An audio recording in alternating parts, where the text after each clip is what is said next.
ఇప్పుడు ఆల్రెడీ మీరు కమిట్ అయ్యారు కాబట్టి అప్పుడు మీరు చేసుకునే ఆప్షన్ కన్విన్స్ అవుతారు కూడా ప్రజలు. ఎందుకంటే మీరు మంచి పరిపాలన అందిస్తారనే ఓట్ బ్యాంకింగ్ ఎక్కువ ఉంది అంటున్నాను. ఆ ఓట్ బ్యాంకింగ్లో ఇంకా అదర్ ఆప్షన్స్ లేవు. ఓటర్ ఏ విధంగా ఓట్ చేసే ముందు అంటే ఆ ఈవీఎం మిషన్ మీద వేలు పెట్టి నొక్కే ముందు ఎలాంటి ఇన్ఫ్లుయెన్స్ అనేది ఉంటుంది, అంటే ఏ విధంగా ఆయన ఎమోషన్ ఉంటుంది అనేది ఏమైనా చెప్పగలుగుతారా? అదే కదా ఓవరాల్ ప్యాటర్న్. అది ఇండివిజువల్ ఓటేసినప్పుడు అదే అతను ఏ ప్రాంతానికి చెందినవాడు, లేదా ఏ కమ్యూనిటీకి చెందినవాడు, ఏ ఫీలింగ్స్తో పెరిగినవాడు, తన మీద ఏ రాజధాని ఎఫెక్ట్ ఎంత ఉంది, తన మీద రోడ్లు ప్రభావితం ఉండదా, తను ఎంప్లాయీయా, తను ఏ ఏజ్ సెక్షన్ ఉన్నాడు, తన అంటే 30 ఏళ్ళు ఉన్న ఒక రకంగా ఉంటుంది, తన పెన్షన్ మీద ఉన్నాడా, పెన్షన్ పడుతుందా, తను వాలంటీర్ ఇచ్చే పెన్షన్ మీద ఎఫెక్ట్ పడుతుందా, ఎఫెక్ట్ పడుతున్నప్పుడు ఏ కమ్యూనిటీలో ఉంటాడు, ఇప్పుడు ఈ కాంబినేషన్ కూటమి కట్టినప్పుడు కాంబినేషన్కు యాడెడ్ ఉన్నాడా, లేదా బయట నుంచి వస్తాడా, లేదా మనం మామూలు జనరల్గా ఎస్సీ ఎస్టీ బీసీ ఓసీ సెక్షన్లో అలా డివైడ్ చేసుకుంటే అదేంటి, ఇలా అన్ని లేయర్లు నొక్కుతున్నప్పుడు తన మనసులో ఏది ఎక్కువ నొక్కుతుందని మనం నొక్కేదాన్ని బట్టి ఆధారపడుతుంది. అంటే ఓటర్ అనే మనిషి ఎక్కువ ఎమోషనల్గా ఉంటాడా, లేకపోతే లెక్కలు అవన్నీ చూసుకుంటూ దాని ఫ్యూచర్ని చూసుకుంటూ అలా ఉంటాడా? అన్ని రకాలుగా ఉంటుంది సార్. మిక్సింగ్ ఒకే ఎమోషనల్గా ఏదైనా మీ లెక్కతో పాటు ఎమోషన్ కనెక్ట్ అవ్వాలి. మీరు ఏ లెక్కతో ఉన్నారు, నాకు మంచి రోడ్లు ఉన్నాయి, అదొక ఎమోషన్, హాయిగా ఉందండి. ఇప్పుడు గతుకులో డుగ్గు డుగ్గు డుగ్గు అని పోతుంది, కాలు జరిగిపోతుంది, అదొక ఎమోషన్, నష్టపోతున్నామని. సార్ అలాగే ఇప్పుడు షెఫాలజిస్ట్గా మీరు అంటే మీ ప్రయాణం అద్భుతంగా ఉంది. మిమ్మల్ని ఇన్స్పైర్ చేసిన షెఫాలజిస్టులు లేకపోతే ఇన్ఫ్లుయెన్స్ చేసిన షెఫాలజిస్టులు ఎవరైనా ఉన్నారు సార్? ప్రస్తుతానికైతే అట్లా ఏం లేరు. మామూలుగా షెఫాలజిస్ట్ లేరు, కానీ ఇప్పుడు మనం డేటాను వెరిఫై చేస్తున్నాం సార్. ఈ డేటా చూసినప్పుడు దారుణం కనపడుతూ ఉంటుంది. రోడ్లు బాగాలేదు, ఈ సమస్యలు ఉన్నాయి. పోయినసారి చెప్పాం, ఈసారి చెప్పాం.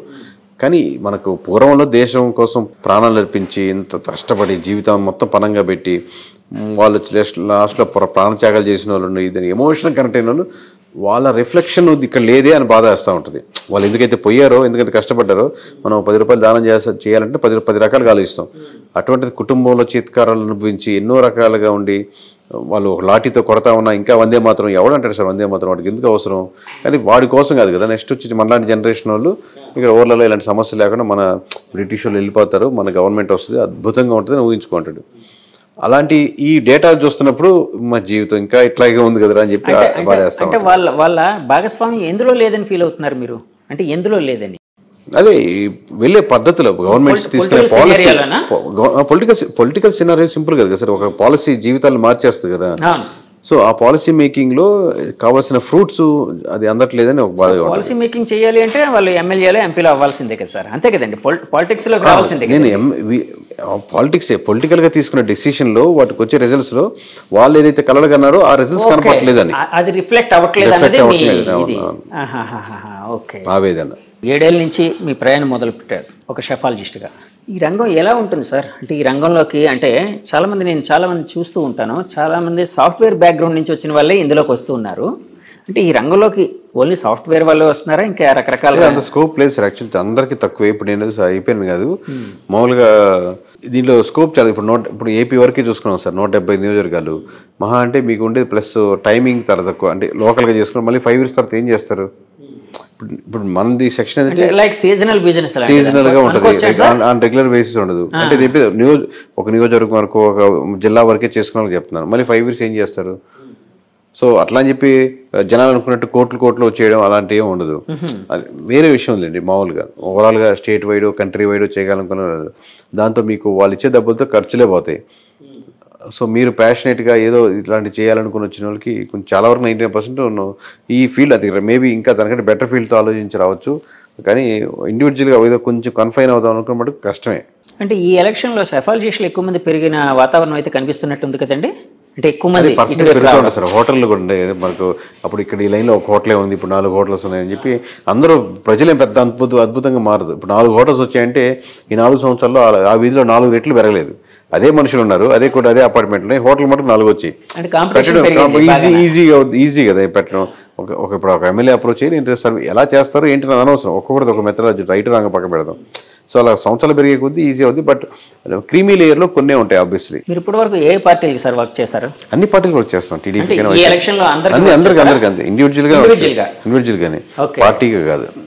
ఎవరికైనా పార్టీ పరంగా ఏమైనా చేసిన సందర్భాలు చేయలేదు. ఏ పార్టీ వాళ్ళైనా మాకు చేయించండి ఇట్లా? అంటే ఆ పార్టీలో ఉన్నటువంటి ముఖ్య నాయకులు ఏదైనా అడుగుతాను అనుకుంటే ఇన్ఫర్మేషన్ అక్కడ చెప్తుంటాం. కానీ ఆ పార్టీకి అసోసియేట్ అయ్యి ఏం చేయలేదు. ప్రశాంత్ కిషోర్ గారు అంటే అప్పుడు తెలుగు రాష్ట్రాల్లో చేశారు, తర్వాత బీహార్, ఇంకా రకరకాల బెంగాల్, వెస్ట్ బెంగాల్, ఇంకా రకరకాల ప్లేసులకు వెళ్ళారు కదా. అలాగే మీకైనా ఆలోచనలు ఉన్నాయా? అది అబ్వియస్లీ చేస్తాం సార్. మామూలుగా చిన్న ఎమోషనల్ డిఫరెన్స్ ఉంటుంది కానీ ఒక స్టేట్కి మిగతా నెంబర్స్ అన్ని సేమ్ ప్యాటర్న్లో ఉంటాయి చేసే పద్ధతి. ఇప్పుడు మీరు తమిళ్లో ఇంటర్వ్యూ చేయాలంటే ఓన్లీ భాష డిఫరెన్స్ తప్పితే ఎలా అడగాలి, ఎలాంటి క్వశ్చన్ అడగాలి, ఎమోషన్ అన్ని ఒకటే ఉంటుంది. సో లాంగ్వేజ్ ఒకటే బ్యారియర్ కదా. సో అట్లాగా చిన్న చిన్న ఇబ్బందులు ఉంటాయి. బట్ అక్కడ లోకల్ టీమ్ని మనం ఇన్వాల్వ్ చేసుకొని వాళ్ళు తెలితే ఎక్కడైనా చేయొచ్చు ఇండియా మొత్తం మీద. భారతదేశం అనేది వసుదైక కుటుంబం అంటారు. అంటే డిఫరెంట్ పీపుల్, రకరకాల లాంగ్వేజ్ పీపుల్ ఉన్నా కూడా వాళ్ళ ఎమోషన్ అనేది కనెక్ట్ చేస్తూ ఉంటుంది భారతదేశాన్ని. సో అందుకే ముందుకు వెళ్ళగలుగుతుందని చాలాసార్లు చెప్తూ ఉంటారు కదండి. నేను దీన్ని అంటే మీకు పొలిటికల్ సినారియోలో అడుగుతున్నాను. భారతదేశంలో ఓటరు అంటే రకరకాల ప్రదేశాల్లో ఇందాకలు అన్నారు కదండి, ఒక్కొక్క చోట ఒక్కొక్క ఓటరు రకరకాల సమస్యలు లేకపోతే రకరకాల ఆలోచనలు, రకరకాల డెవలప్మెంట్ కోరుకుంటూ ఉంటాడు ఇలాగని. కానీ వీళ్ళందరినీ కనెక్ట్ చేసే ఏదైనా అంశం ఏదైనా ఉందండి భారతదేశం పరంగా చూసుకోవాలంటే ఓటర్ని? భారతదేశమేనా? మరి అలాంటప్పుడు ఇండియా కూటమి గెలవడానికి అంటే కొంచెం పుంజుకోవడానికి అదే కారణం అంటే అనుకోవచ్చా? అట్లా ఉండదు సార్. ఇండియా I.N.I.A అది ఇండియా కాదు కదా. ఇండియా వేరు, ఇండియా అనే ఎమోషన్ వేరు. అది ఇండియా కూటమి రేపు పొద్దున గెలవచ్చు ఓడవచ్చు అట్లా కదా. ఇండియా పేరుని పెట్టుకున్నామని ఇండియా కూటమికి ఎక్కువ వేద్దామని, భారతీయ జనతా పార్టీలో భారతీయ ఎక్కువ ఉందని భారతీయ జనతా పార్టీకి వేయడం కానీ, జనసేనలో సేన ఉందని సేనకి వేద్దామని అట్లా ఉండదు. వేయాలనుకుంటే వేస్తారు, పేరు ఏదైనా సరే. సార్ ఇప్పుడు మీరు ఒక షెఫాలజిస్ట్గా రాజకీయాలు అన్నీ పరిశీలిస్తూ ఉంటారు కదా సార్, పరిశీలిస్తారు సార్? పరిశీలిస్తాం అందరినీ. సో మోదీ గారు మేనియా అంటే వాళ్ళు 400 సీట్లు అన్నారు. సో చాలా తక్కువ వచ్చాయి, 290+ ఏదో సంథింగ్ ఏదో వచ్చాయి. సో అలా కావడానికి కారణం ఏంటంటారు సార్? ఒక షెఫాలజిస్ట్గా మీ ఆలోచన ఏంటి, విశ్లేషణ ఏంటి? అదే ఆబ్వియస్గా థర్డ్ టర్మ్ కాబట్టి వ్యతిరేకత ఉంటుంది.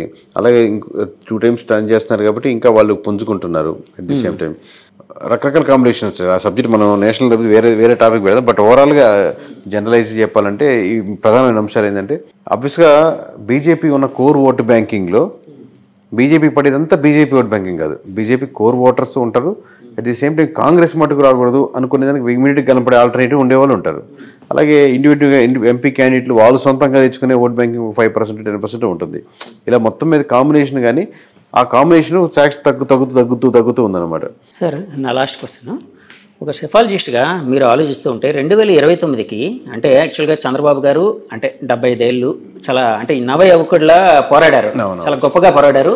సో వ్యతిరేకులు కూడా ఆయన ఫైటింగ్ స్పిరిట్ని చాలా మెచ్చుకుంటూ ఉంటారు. సో 80 ఏళ్ళు వచ్చేస్తాయి ఆ టైంకి, అంటే నెక్స్ట్ ఎలక్షన్కి. సో ఆ సమయంలో ఒక యంగ్ బ్లడ్ అనేది అవసరం, ఒక యంగ్ లీడర్స్ అనేది అవసరం. ఇప్పుడున్న యంగ్ లీడర్స్లో పవన్ కళ్యాణ్ గారు అండ్ లోకేష్ గారు టీడీపీ, పవన్ కళ్యాణ్ గారు జనసేన. వీళ్ళిద్దరిలో ఎవరి భవిష్యత్తు బాగుండే అవకాశం ఉండొచ్చని ఒక షెఫాలజిస్ట్గా ఊహిస్తున్నారు? ఊహాజనితమైన ప్రశ్న. అదే సార్, అందుకే వాళ్ళ చేతిలో ఉంటుంది. కానీ ఇప్పటి నుంచి ఎటువంటి నిర్ణయాలు తీసుకుంటారు, ఇద్దరిలో ఎవరి భవిష్యత్తు బాగుంటుందంటే ప్రజలు అంటే ఇప్పుడు ఆల్రెడీ హీరో అన్నంత మాత్రం హీరో కనెక్షన్ ఎక్కువ ఉంటుందని, లేకపోతే రామారావు ఫ్యామిలీ నుంచి కాబట్టి లోకేష్ ఎదిగిపోయేదానికి ఆస్కారం ఉంటుంది, అలా ఉంటుంది. ఈ రోజు డే 1 నుంచి మీరు అబ్జర్వ్ చేస్తారు. Now you're going to MLA. First time ఎమ్మెల్యేగా ఫస్ట్ టైం అసెంబ్లీలో అడుగు పెడుతున్నారు యాజ్ ఎమ్మెల్యేగా. ఎందుకంటే అది రామారావు మనోడు కావచ్చు, లేకపోతే సీఎం కొడుకు కావచ్చు.